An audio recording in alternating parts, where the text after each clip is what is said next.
6 months had passed since the alien invasion began, and the war had changed in ways that no one could have predicted. The humans had not surrendered as Commander Vexistar had expected. Instead, they had adapted to fighting the technologically superior aliens with a speed and creativity that amazed even themselves. What had started as desperate resistance had evolved into an organized global campaign that was beginning to seriously threaten the Zephyrian occupation.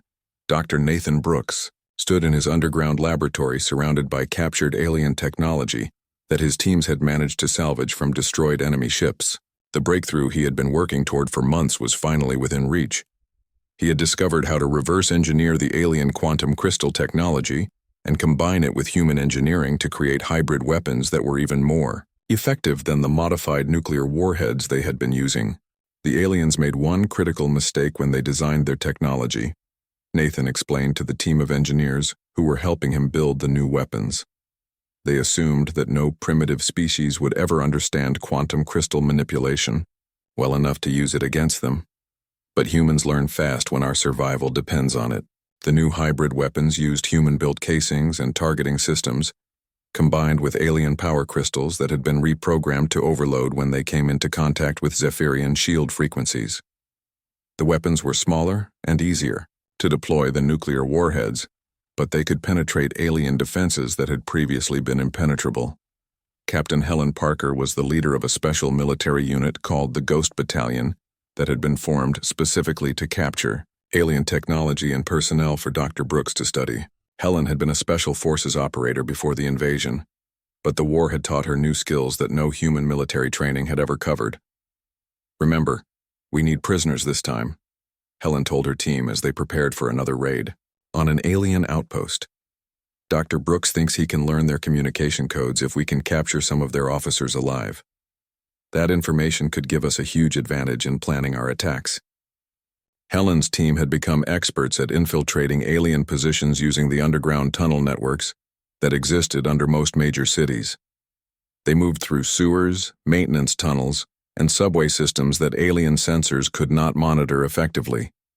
The Ghost Battalion had captured more alien technology than all other human forces combined. The intelligence-gathering efforts led by Helen and her team had revealed important weaknesses in the Zephyrian command structure. The aliens relied heavily on their quantum communication networks to coordinate their forces. If those networks could be disrupted, entire alien units would lose contact with their commanders and become vulnerable to coordinated human attacks. The Global Resistance Network had grown far beyond what anyone had imagined possible. What had started as isolated groups of civilians fighting for their neighborhoods had evolved into a coordinated worldwide organization that could plan and execute complex military operations against the alien occupation forces. Farmer Joe Blake in Kansas had become one of the key coordinators of the supply network that kept resistance fighters equipped and fed. His network of hidden airstrips and secret transportation routes now covered most of North America and was expanding into other continents through connections with similar networks around the world. "The aliens control the sky and the major roads," Joe said during a secure radio conference with resistance leaders from around the world. "But they can't control every farm road, hiking trail, and river crossing on the planet. We can move anything anywhere if we're patient and careful about it." Joe's transportation network was not just moving supplies anymore. It was also moving people, including scientists, military experts, and captured aliens who needed to be taken to secure locations for interrogation and study. The network had become the circulatory system that kept the global resistance alive and growing. In the occupied cities, the resistance had evolved from random attacks to sophisticated military operations. Police Chief Maria Santos in Los Angeles had developed tactics that were being copied by resistance fighters around the world. Her combined police and gang forces had turned urban warfare into a science that the aliens could not counter effectively. "The key is to make them afraid to leave their fortified positions," Maria explained to a group of resistance leaders who had come to Los Angeles to learn her methods. "Every time they send out a patrol, some of them don't come back. Every time they try to establish a new outpost, it gets attacked before they can finish building it. Eventually, they stop trying to expand their control and just focus on defending what they already have." Maria's tactics were working so well that the aliens had largely stopped trying to patrol the areas of Los Angeles that were not immediately around their main base. Large portions of the city were effectively free territory where humans could move and organize without alien interference. The most important breakthrough came from an unexpected source.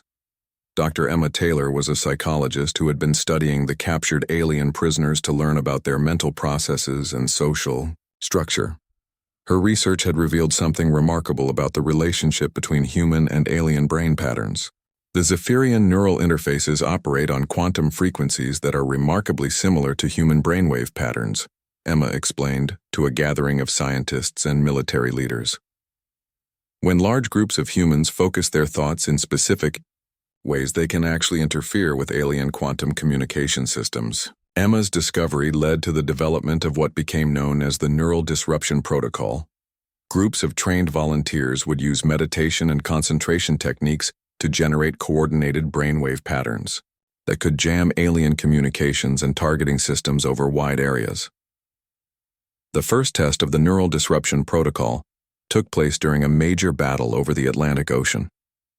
Admiral Karen Stone had returned from her hidden bases in the asteroid belt with a rebuilt fleet of ships equipped with Dr. Brooks' new hybrid weapons.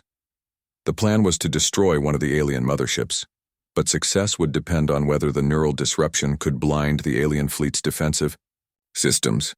All volunteers begin neural disruption sequence, Dr. Taylor announced to the thousands of trained volunteers who were participating in the operation from hidden locations around the world. Focus your thoughts on the quantum frequency patterns we practiced. Remember, the fate of humanity may depend on your concentration. The volunteers, including teachers like Amy Foster in Montana, factory workers like Mike Johnson in Detroit, and even teenagers like Ruby Clark, all focused their minds on the specific brainwave patterns that Emma had discovered could interfere with alien technology. The effect was immediate and dramatic. On the alien mothership above the Atlantic, Commander Vextar watched in confusion as his ship's targeting systems began malfunctioning. Weapons that had never missed their targets suddenly could not lock onto the approaching human fleet. Communication systems that had operated flawlessly for decades began producing static and garbled messages. "What is happening to our systems?" Vextar demanded of his technical officers. "Our quantum crystals are functioning normally, but our neural interfaces are completely disrupted." The technical officers had no answer because they had never encountered anything like the coordinated human mental interference that was jamming their systems. The Zephyrians had conquered dozens of species, but none of them had possessed the mental discipline and coordination necessary to disrupt quantum neural networks through focused thought alone. Admiral Stone took advantage of the alien confusion to launch her attack. Her rebuilt fleet, now equipped with hybrid human-alien weapons, struck the mothership while its defenses were blind and its communications were jammed. The massive alien vessel, which had seemed invincible for 6 months, exploded in a brilliant flash of light that could be seen from orbit. The destruction of a mothership sent shockwaves through the entire Zephyrian invasion force. For the first time since the war began, the aliens began to doubt that their victory was inevitable.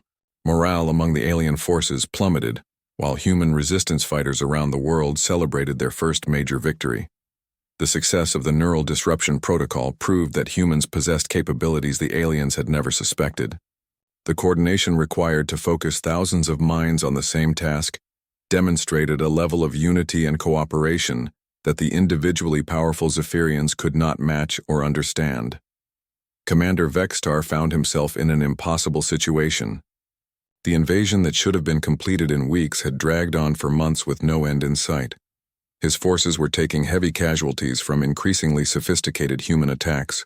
Worst of all, the Empire was facing rebellions on other worlds as news of human resistance spread throughout the galaxy. "Sir, we are receiving reports of uprisings on 7 different worlds," Vextar's intelligence officer reported during a staff meeting on the remaining mothership over New York. "The conquered species have heard about the human resistance and are beginning their own rebellion movements. The Empire is demanding more ships and troops to deal with the crisis." The Zephyrian invasion fleet filled the sky above Earth like a dark cloud that blocked out the sun.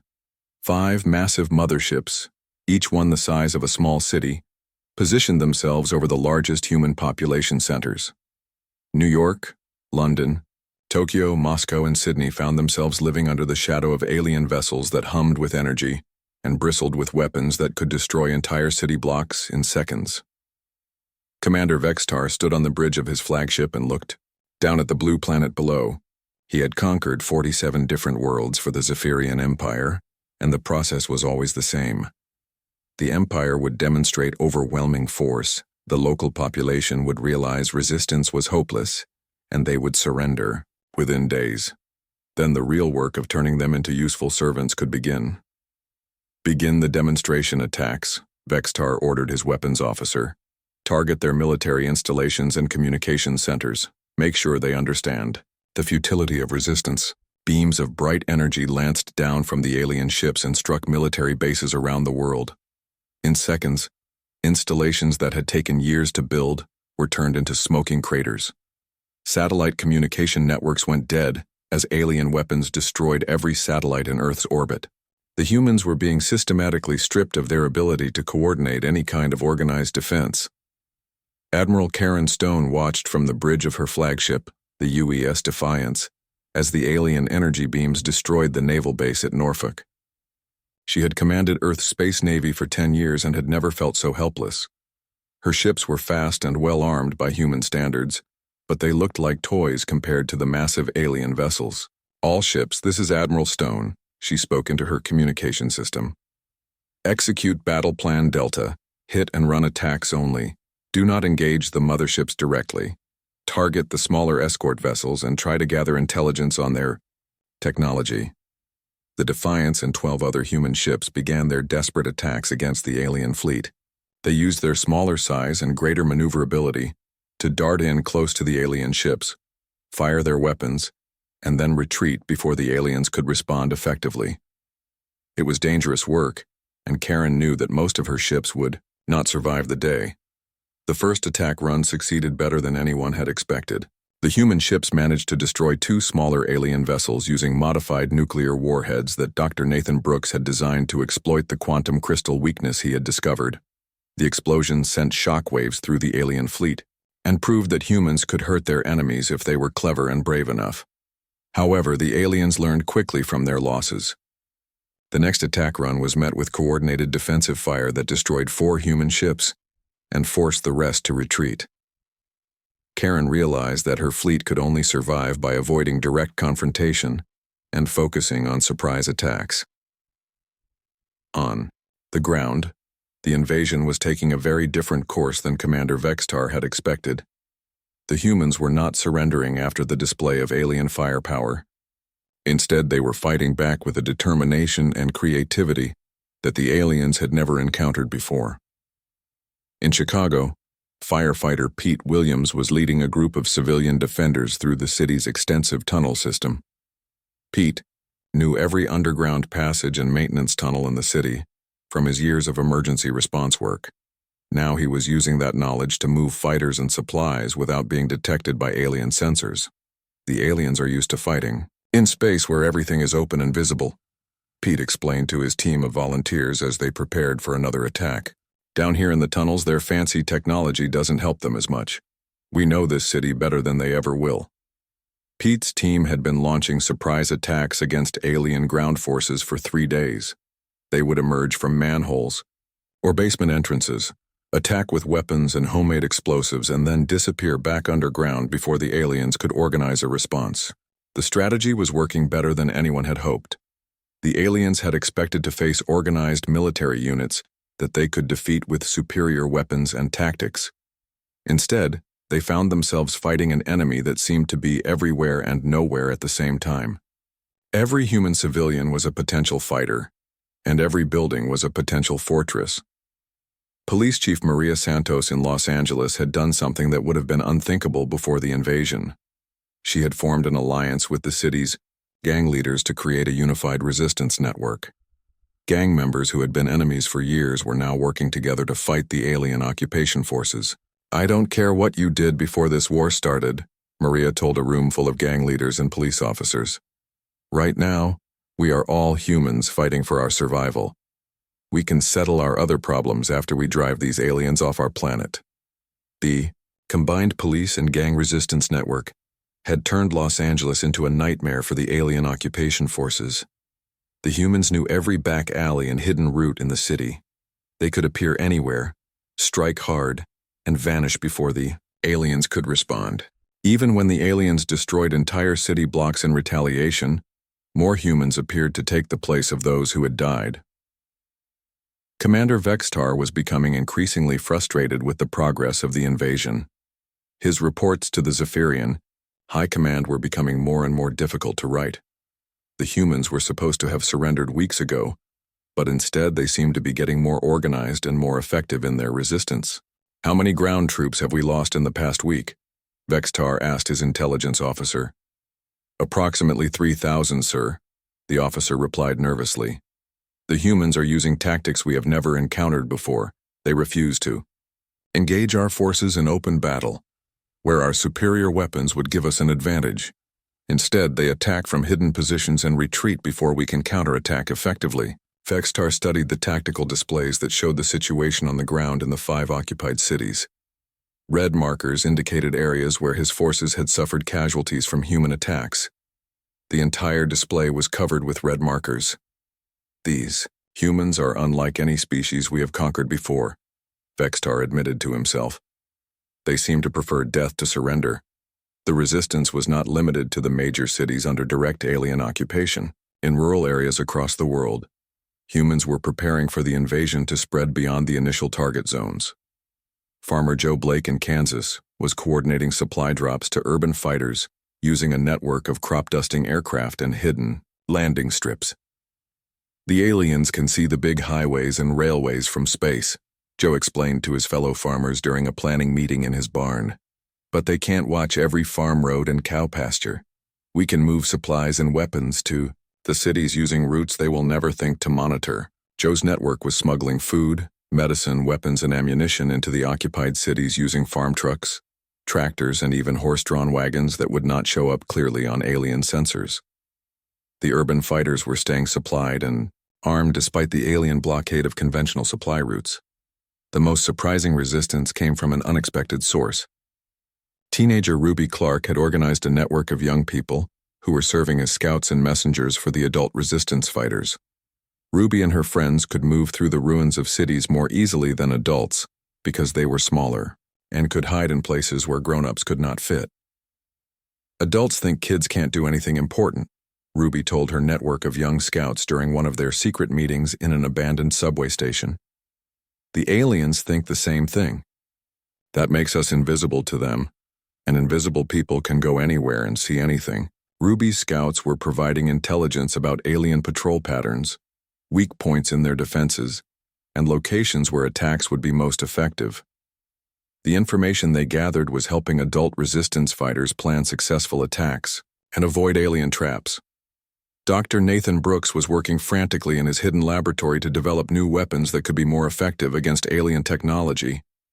The modified nuclear warheads had worked, but they were too large and difficult to deploy for most situations. He needed weapons that ordinary resistance fighters could use. "The key is to disrupt their quantum crystal power systems," Nathan explained to his team of scientists and engineers. "We don't need to destroy their ships completely. If we can just overload their crystals, their weapons and shields will stop working temporarily." Nathan's team had developed several promising new weapons: electromagnetic pulse grenades that could disable alien equipment for short periods, sonic weapons that could interfere with alien communication systems, even simple radio transmitters that could be tuned to frequencies that made alien crystals unstable. The new weapons were being distributed to resistance fighters around the world as quickly as they could be manufactured.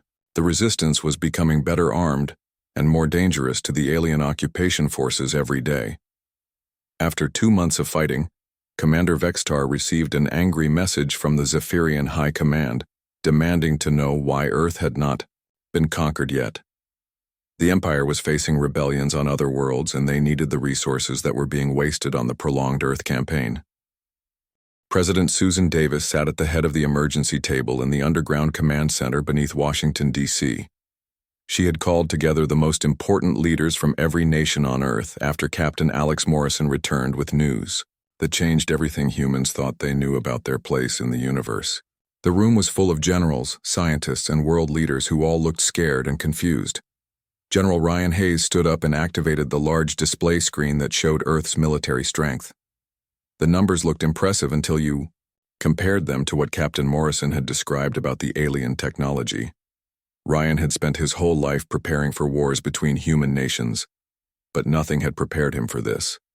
Based on Captain Morrison's report, we are facing an enemy with technology that is hundreds of years ahead of ours, Ryan said to the room full of leaders. Their ships can travel faster than light, and their weapons can disable our most advanced vessels without causing any damage to themselves. Our nuclear weapons might hurt them, but we would have to get close enough to use them first. Dr. Nathan Brooks raised his hand from his seat at the table. He was Earth's smartest physicist, and had spent the last week studying the small pieces of alien technology that the Discovery had managed to scan during the encounter. His findings were not encouraging, but they gave humanity its first small hope. I have been analyzing the energy signatures from the alien ship, Nathan said as he stood up to address the room. Their technology uses quantum crystals that create incredible amounts of power. However, these crystals become unstable when they encounter certain magnetic field frequencies. Earth's natural magnetic field might interfere with their systems in ways they do not expect. President Davis leaned forward in her chair. She was a former military officer herself and understood that any weakness in enemy technology could be turned into an advantage if humans were smart enough and brave enough to use it. Can we create weapons that use this weakness against them? She asked Nathan. Perhaps, Nathan replied, but we would need time to develop and test such weapons, time that we may not have. The room fell quiet as everyone thought about the 30-day deadline that Commander Vextar had given them, 30 days to surrender or face destruction. It seemed impossible to prepare for war against such advanced enemies in such a short time. Meanwhile, across the world, ordinary people were learning about the alien threat and making their own decisions about how to respond. The news had spread quickly despite government attempts to control information. People reacted in different ways, but many refused to accept defeat without a fight. In Detroit, Michigan, factory worker Mike Johnson was organizing his co-workers and neighbors into resistance groups. Mike had served in the military when he was younger and knew how to train people to fight. He set up meetings in his garage where he taught people how to use weapons and work together as a team. I don't care how advanced these aliens think they are, Mike told a room full of 20 people who had come to learn from him. This is our planet and our home. If they want to take it from us, they are going to have to fight for every street and every building. The people in Mike's garage included teachers, nurses, mechanics, and store clerks. None of them were soldiers, but they all had the same determination to protect their families and their freedom. Mike showed them how to make simple weapons from everyday materials and how to hide in buildings and sewers where alien technology might not work as well. In rural Montana, teacher Amy Foster was preparing the children in her small town for a world that might become very dangerous very quickly. Amy had grown up on a farm and knew how to live off the land without depending on technology that the aliens might be able to destroy. Children, we are going to learn some new games, Amy told her class of 30 students. These games will teach you how to find food in the forest, how to hide when strangers come looking for you, and how to help your families stay safe. The children thought they were just playing, but Amy was teaching them survival skills that might save their lives. She showed them which plants were safe to eat, how to find clean water, and how to move through the woods without making noise. Amy hoped she would never need to use these lessons, but she wanted to be ready. In Mexico, retired Marine Carlos Rodriguez was doing something similar with adult volunteers. Carlos had fought in wars before and knew that ordinary citizens could become effective fighters if they were properly trained and motivated. He set up training camps in the mountains where people could learn guerrilla warfare tactics. The aliens are used to fighting organized armies with expensive equipment, Carlos explained to a group of 50 men and women who had come to learn from him. They are not used to fighting people who appear out of nowhere, attack quickly, and then disappear back into the civilian population. Carlos taught his volunteers how to make bombs from fertilizer and gasoline, how to set up ambushes along roads, and how to communicate with each other using simple codes that would be hard for alien technology to intercept. He also taught them the most important lesson of guerrilla warfare. Never fight the enemy where they are strong. Always force them to fight where they are weak. Back in the government command center, world leaders were arguing about whether humanity should fight or surrender. Some believed that resistance would only make the aliens angry and cause them to kill more humans. Others believed that surrender would lead to slavery and the eventual destruction of human civilization anyway. "We have children to think about," said the Prime Minister of Canada. "If we fight and lose, the aliens might decide to kill everyone instead of just making us into workers. At least if we surrender, some humans will survive." "Survive as slaves," replied the President of Brazil. "That is not surviving. That is just existing. Humans were not meant to be slaves to anyone, not even to advanced aliens." President Davis listened to all the arguments, but she had already made up her mind. She stood up and looked around the room at all the world leaders who were waiting for her decision. "The United States will not surrender," she announced. "We will fight with everything we have, and we will help any other nation that chooses to fight with us. Any nation that wants to surrender can do so, but they should not expect our protection when the aliens decide they no longer need human slaves." Most of the world leaders agreed to fight, but a few decided their countries would try to negotiate separate peace deals with the aliens. President Davis did not try to stop them. She knew that humanity would need to be united to have any chance of winning, but she also knew that unity could not be forced on people who did not want it. Dr. Nathan Brooks was put in charge of a secret project to develop weapons that could hurt the alien ships. He gathered the smartest scientists and engineers from around the world and gave them unlimited resources to work with. They had less than 30 days to create weapons that could compete with technology that was hundreds of years more advanced than anything humans had ever built. "We cannot match their technology," Nathan told his team of scientists during their first meeting. "But we can be smarter than they expect us to be. They think we are primitive, so they will not be prepared for weapons that work in ways they do not understand." The scientists began working on ideas that seemed crazy but might actually work. They designed nuclear weapons that could be hidden inside asteroids and guided toward alien ships. They created computer viruses that might be able to infect alien systems if humans could get close enough to their ships. They even worked on biological weapons that might affect the aliens if their biology was similar enough to human biology. While the scientists worked on weapons, General Ryan Hayes began preparing Earth's military forces for a war unlike anything they had ever trained for. He moved ships and planes to hidden locations where the aliens might not find them immediately. He set up communication networks that could work, even if the aliens destroyed all the satellites and radio towers. He also began training soldiers in new tactics that might work against enemies who could attack from space. As the 30-day deadline got closer, strange things began happening around the world. People reported seeing lights in the sky that moved in ways no human aircraft could move. Radio telescopes detected signals coming from the edge of the solar system. Some scientists believed the aliens were already sending scout ships to watch Earth and prepare for their invasion. The last week before the deadline was the most tense time in human history. Everyone knew that their lives were about to change forever, but nobody knew exactly how. Some people spent their time with their families, trying to create good memories in case they did not survive what was coming. Others spent their time preparing weapons and supplies for the fight ahead. President Davis spent the final days visiting military bases and talking to soldiers who would be fighting in the first battles against the aliens. She wanted them to know that their leaders understood the importance of what they were being asked to do. "You are not just fighting for your country," she told a group of pilots at an Air Force base in Nevada. "You are fighting for the future of the human species. If we lose this war, there might never be another chance for humans to be free." On the last day of the 30-day deadline, Captain Alex Morrison stood on the bridge of the UES Discovery and watched the stars through the main window.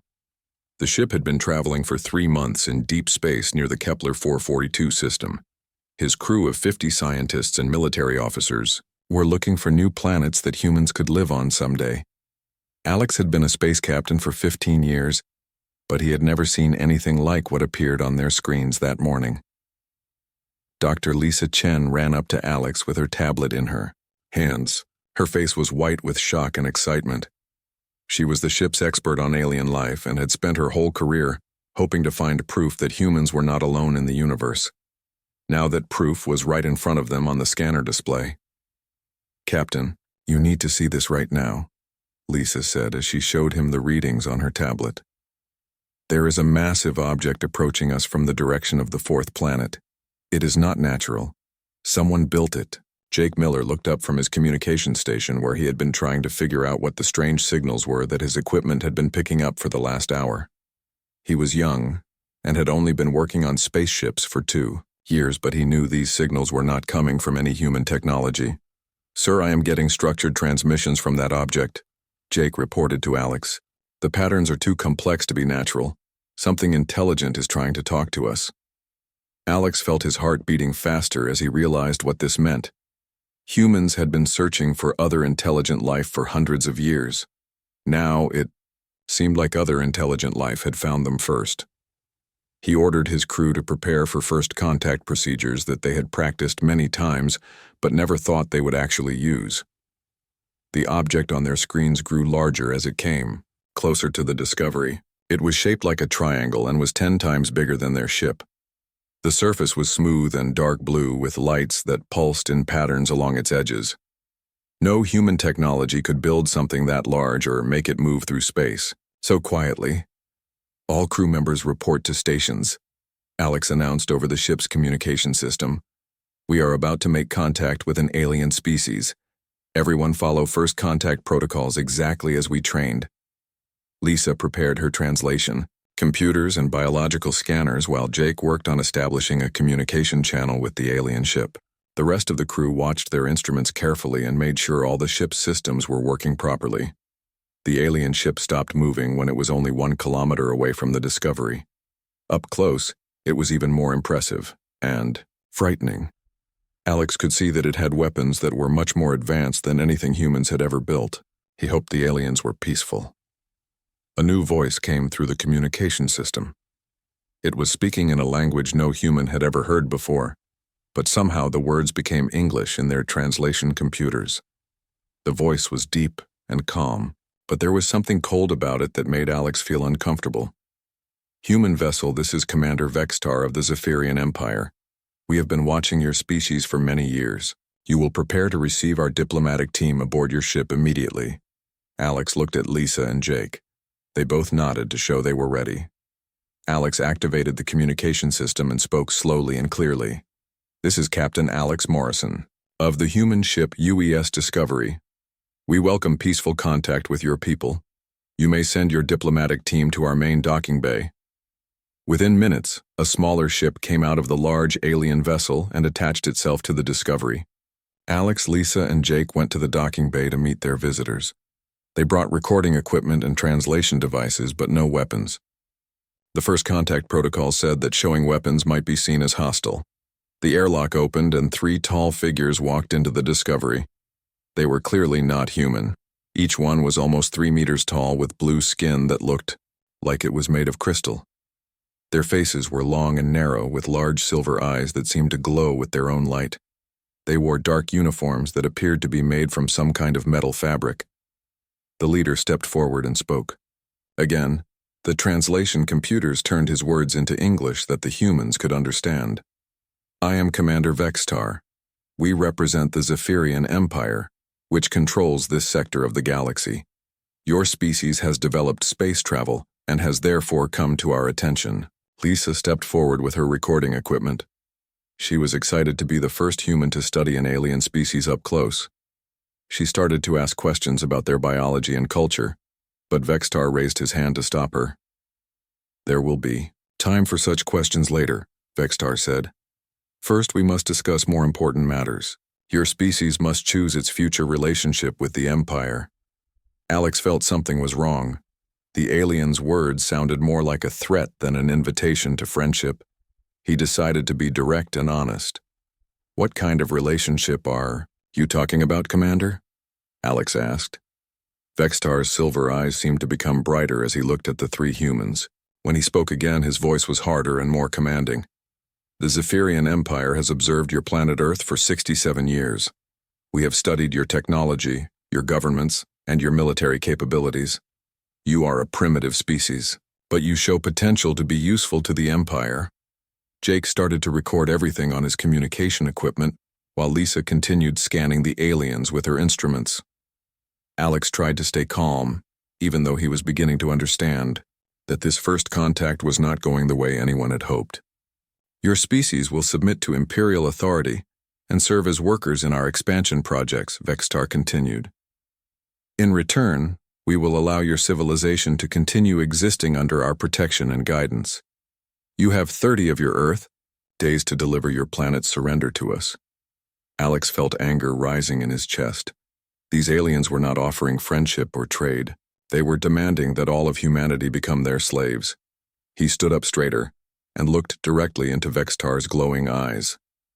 Humanity will never surrender to anyone, Alex said firmly. We are a free species, and we will remain free. You can take that message back to your empire. Vextar made a sound that might have been laughter, but it was cold and unpleasant. He gestured to his two companions and they began walking back toward their ship. Your answer is what we expected from a primitive species, Vextar said as he reached the airlock. You do not understand the power of the Empire. We will demonstrate that power so you can make a more informed decision. The aliens returned to their ship and it detached from the Discovery. Alex ordered his crew to prepare their weapons and defenses, but it was too late. A beam of energy came from the alien ship and hit the Discovery. All of their weapon systems stopped working immediately. Then another beam hit their engines and the ship lost power completely. The alien ship moved away from the powerless Discovery and stopped a safe distance away. Vextar's voice came through their communication system one more time. We have disabled your vessel to show you how easily we could destroy it if we wished, he said. Your ship will regain power in 1 hour. You will return to Earth and deliver our message to your leaders. 30 days. Remember that. The alien ship disappeared in a flash of light, traveling faster than anything humans had ever built. Alex and his crew were left floating in space, with a dead ship and the most important message in human history to deliver. Jake looked at his captain with fear in his eyes. What are we going to tell them back on Earth, sir? Alex stared out at the empty space where the alien ship had been. He thought about his wife and children back on Earth, and all the billions of other humans who had no idea their world was about to change forever. We are going to tell them the truth, Alex said quietly. We are going to tell them that humanity has 30 days to prepare for war. 1 year after the invasion began, the galaxy was a very different place than it had been when Commander Vextar first arrived at Earth with his demand for human surrender. The war that was supposed to last weeks had become a conflict that threatened the stability of the entire Zephyrian Empire. Reports of rebellions were coming in from conquered worlds across the galaxy as other species followed the human example and rose up against their alien overlords. Captain Alex Morrison stood on the bridge of the rebuilt UES Discovery, now equipped with advanced hybrid technology that combined the best of human engineering with captured alien quantum systems. The ship was no longer just a research vessel. It had become the flagship of humanity's first interstellar diplomatic mission, carrying a message of hope to enslaved species throughout the galaxy. The secret communications between Morrison and Commander Vextar had continued for months, revealing deep divisions within the Zephyrian leadership about whether to continue the costly Earth campaign. A faction led by Vextar himself had begun to question the Empire's policy of conquest and enslavement, especially after seeing how effectively the humans had resisted despite their technological disadvantages. Captain, we are receiving a priority transmission from Commander Vextar, reported Communications Officer Jake Miller, who had become an expert at decoding alien communication protocols during his months of studying captured Zephyrian technology. Morrison activated the secure channel that had been established between the human and alien forces. Vextar's image appeared on the main screen, but the alien commander looked very different than he had during their first encounter. The confident arrogance was gone, replaced by something that looked almost like respect. "Captain Morrison," Vextar said through the translation system, "I have news that will interest you. The Zephyrian High Council has ordered me to withdraw from Earth and return with my remaining forces to deal with the rebellions that are spreading throughout the Empire. However, I have decided to disobey those orders." Morrison felt his heart racing as he realized what Vextar was saying. The alien commander was planning to rebel against his own government. The war was about to enter its final phase, but not in the way anyone had expected. "What are you proposing, Commander?" Morrison asked carefully. "I propose an alliance between my forces and yours against the hardline faction that still believes the Empire can maintain control through force alone," Vextar replied. "Your species has shown us something we thought was impossible. You have proven that freedom is more powerful than technology, and that the will to resist cannot be conquered by any weapon." The alliance between progressive Zephyrians and human forces was formalized in a secret meeting aboard a neutral space station at the edge of the solar system. Vextar brought with him nearly half of the original invasion fleet, including officers and soldiers who had become convinced that the Empire's policies of conquest and enslavement were wrong. Dr. Lisa Chen, who had become humanity's leading expert on alien biology and psychology, served as one of the negotiators for the historic agreement. She had spent months studying the captured aliens and had developed a deep understanding of their culture and motivations. "The Zephyrians are not evil," Lisa explained to the human delegation before the negotiations began. "They are products of an imperial system that has convinced them that conquest is the natural order of the universe. But some of them are capable of learning and changing, just like humans are." The Alliance faced its first test when the Zephyrian High Council sent a punishment fleet to Earth to destroy both the human resistance and the rebel aliens who had joined them. The hardline faction was led by Supreme Commander Krelnox, who believed that any sign of weakness would encourage more rebellions throughout the Empire. The final battle took place in Earth's orbit on a cold February morning exactly 1 year after the invasion began. The punishment fleet consisted of 20 massive warships armed with planet-killing weapons that could turn Earth into a lifeless rock within hours. Facing them was an alliance fleet of human ships equipped with hybrid technology and rebel Zephyrian vessels, commanded by officers who had chosen freedom over obedience. Admiral Karen Stone commanded the human forces from her flagship, the UES Defiance, which had been rebuilt and upgraded so many times that it was barely recognizable as the same ship that had begun the war. Beside her flew Commander Vextar in his own flagship, now displaying both Zephyrian and human symbols to show the new alliance between the species. "All ships, this is Admiral Stone," Karen announced over the communication channels that connected both human and allied alien vessels. "Today we fight not just for Earth but for the freedom of every species in the galaxy. Let's show them what united people can accomplish." The battle was decided not by superior firepower, but by human ingenuity combined with alien technology in ways that the hardline Zephyrians had never imagined possible. Engineer Tony Lewis, working from a hidden facility deep underground on Earth, launched the computer virus he had been developing for months into the enemy fleet's quantum communication network. The virus spread through the punishment fleet's systems like wildfire, disabling their artificial intelligence networks and leaving their automated defenses completely helpless. The advanced alien ships became sitting targets for the Alliance forces, who destroyed them one by one with weapons that combined human creativity with Zephyrian power crystals. Supreme Commander Krelnox's flagship was the last ship to fall. As his vessel exploded in a brilliant flash of energy, the hardline faction's ability to maintain control over the Empire died with him. The message sent throughout the galaxy was clear. The age of conquest and enslavement was ending. The victory celebration on Earth was unlike anything in human history. In cities that had been under alien occupation for a year, people poured into the streets to celebrate their freedom.